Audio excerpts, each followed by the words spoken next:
Companies get a major tax break. That's our top story in your Barbados Today evening news updates for Tuesday, November 20th.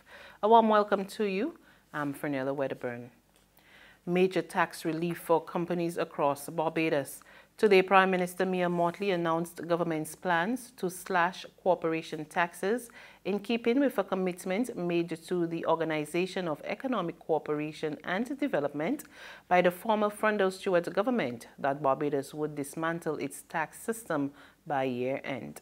Delivering a ministerial statement, Mottley said her government could not back out of the arrangement, and as a result, it has to take a decision to match its local and international tax rates.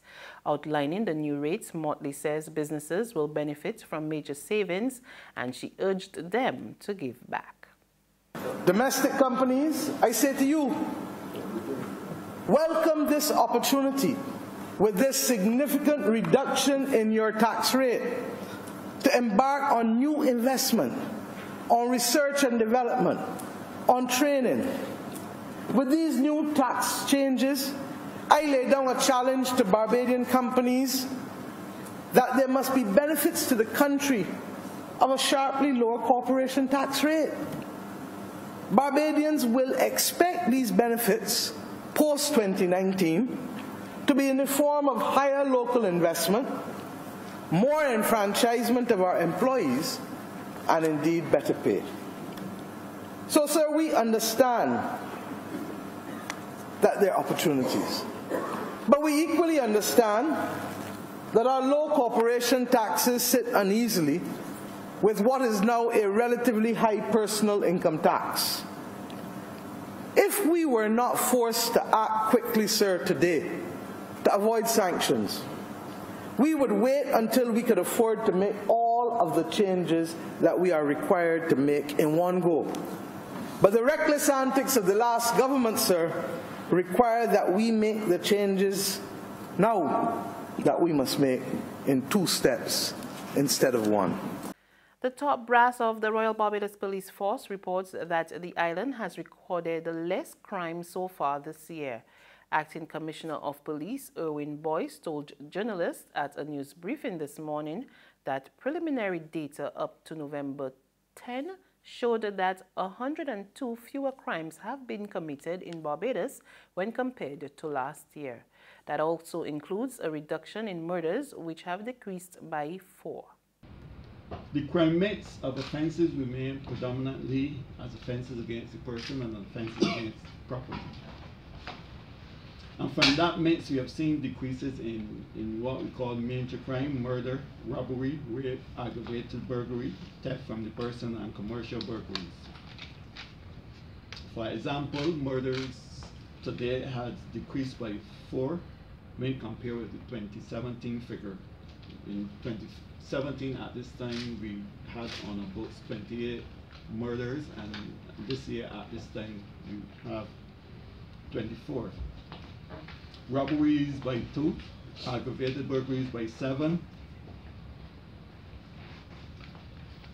and within the mix, the other crimes are shown a 3% decrease when compared with the same period in 2017. The top cop also reported some headway in arresting gun crimes. He reported that lawmen have recovered 66 weapons so far this year, as he presented figures showing a decrease in the use of firearms. We know that the crime has shown a fairly large decrease, and we are registering 166 firearm-enabled crime as compared with 245 for the period last year.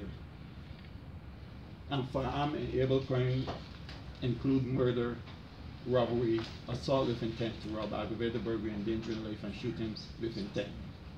Changes could be on the cards for the Child Care Board as government continues its restructuring exercise. Word of this from People Empowerment and Elder Affairs Minister Cynthia Ford, who confirmed that operations at the Child Protection Agency was currently under review. Ford told Barbados Today it was too early to reveal the changes, but she gave assurances that the process will be transparent. Madam Permanent Secretary and our team, we are really looking together to see how best we can make and implement any changes. And we're going to do it across the board. We're going to make sure that it is transparent and that at the end of the day, everybody who is involved, including the workers, are satisfied. I don't think that you should come out of fairy sky and say, this is what the mandate is and this is how it should be done and this will be the title of the institution. We're not operating like that at all. We believe in embracing and encouraging and having dialogue to be able to make the transition. And so I wouldn't be able to speak to that right now, but you can rest assured, whatever comes out of what we are doing, the public will be made aware, as will be the people who will be involved, particularly the workers. With the reality of climate change hitting closer to home in the wake of major hurricanes over the last couple of years, the Coastal Zone Management Unit will be enhancing its ability to monitor Barbados's coastline and enable the relevant authorities to better mitigate against potential natural disasters. This morning, the unit officially launched its National Coastal Risk Information and Planning Platform at the Hilton Barbados Resort. Director of the Coastal Zone Management Unit, Dr. Leo Brewster, said the Inter-American Development Bank funded project was the 6th time the two bodies had worked together and stressed its importance. Given all that we've seen over the last 2.5 to 3 years regarding the impacts of climate change within the region, it is important to understand where this project is going to put us within Barbados. As it stands right now, we're looking at trying to deal with issues such as obviously dealing with coastal risk assessment, monitoring and management of coastal protection, to institutional sustainability, and also to look at the value of interdisciplinary approaches towards integrated coastal zone management. Minister of Maritime Affairs and the Blue Economy Cook Humphrey reminded the audience that it was cheaper to put measures in place to guard against hazards than to rebuild after an incident. And in cases where we're building out on the coastline, it has made sense to engage in the kind of assessment that would determine, okay, how much would it cost to prepare in the event of some tragic disaster, whether it be an earthquake, a tsunami, a hurricane, and what would be the cost if we don't? Does it not make more sense to be prepared in the event that something happens? In economic terms, it would cost us less to be ready than not to be ready.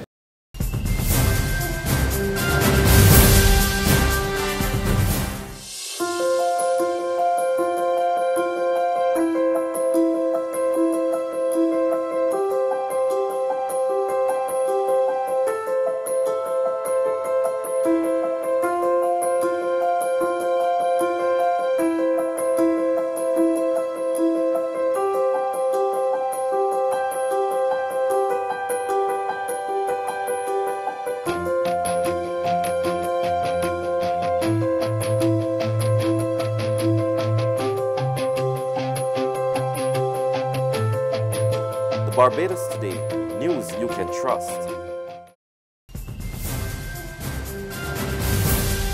To regional news now, Guyana's President David Granger is expected to return home today after receiving treatment in Cuba for cancer. We get the details in this report from HGP Nightly News. Guyana's ambassador to the Republic of Cuba, Halim Majid, in a statement noted that given the diagnosis of non-Hodgkin lymphoma, the president's medical team has performed a number of medical interventions. Thus far, His Excellency has received the first round of chemotherapy treatment and, according to the medical team, has responded very well. With the president's highly specialized medical care and treatment for nearly 3 weeks and his positive response to the medical interventions and treatment, his medical team of Cuban specialists has given approval for him to travel to Guyana. In the National Assembly on Monday, Prime Minister Moses Nagamutu provided the House with an update regarding the president. The president's doctors have assured his full recovery with treatment under their supervision. The president is expected to return tomorrow to Guyana. His doctors will, however, continue to monitor his condition over a period of time to be determined by his physicians. And further afield, President Donald Trump signaled Tuesday that he will not take strong action against Saudi Arabia or its crowned prince, Mohammed bin Salman, for the death and dismemberment of Washington Post journalist Jamal Khashoggi. More in this report from the CNN.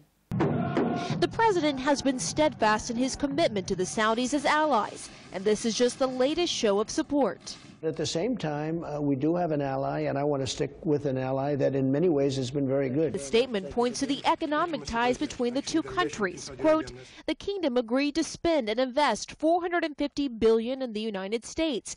This is a record amount of money. But the State Department says the U.S. has only received $14.5 billion as part of the deal. The statement coming after weeks of measured rhetoric about the role the Crown Prince may have played in the murder, going against evidence from the American intelligence community. And that's news. But for the very latest, visit our website at www.barbadostoday.bb. You can also subscribe to our e-paper, email updates, and like us on Facebook, and sign up for our breaking news alerts via WhatsApp. We're also on Izumi Media and bus terminals, as well as screenplay at supermarkets and gas stations near you. And you can also hear us on Mix 96.9 FM. I'm Fernella Wedderburn. Good evening.